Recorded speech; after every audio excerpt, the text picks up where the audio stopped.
Welcome to the Banker Lamp. Please enjoy the video. In this video, I will show you how to remove a Toyota Sienna center console. First, ensure your vehicle is parked and the ignition is off for safety.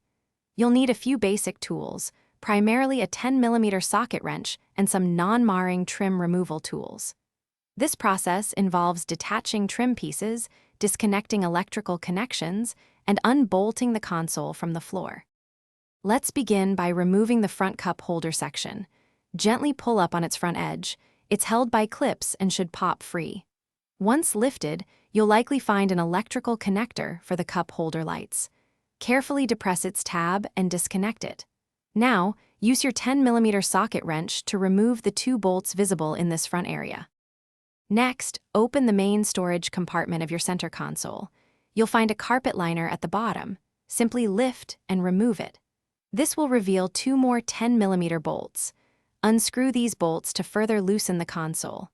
For models with a sliding console, you might need to gently pry up the rear sliding track trim to access additional fasteners. With all 4 bolts and any electrical connectors detached, the center console should now be free. Carefully lift it out of the vehicle, being mindful of any remaining wires or snag points. Keep all removed bolts and trim pieces organized for easy reinstallation. When you're ready to put it back, simply reverse these steps, ensuring all connections are secure and bolts are tightened properly. Thanks for watching. If this was helpful, leave a like and consider subscribing. See you next time.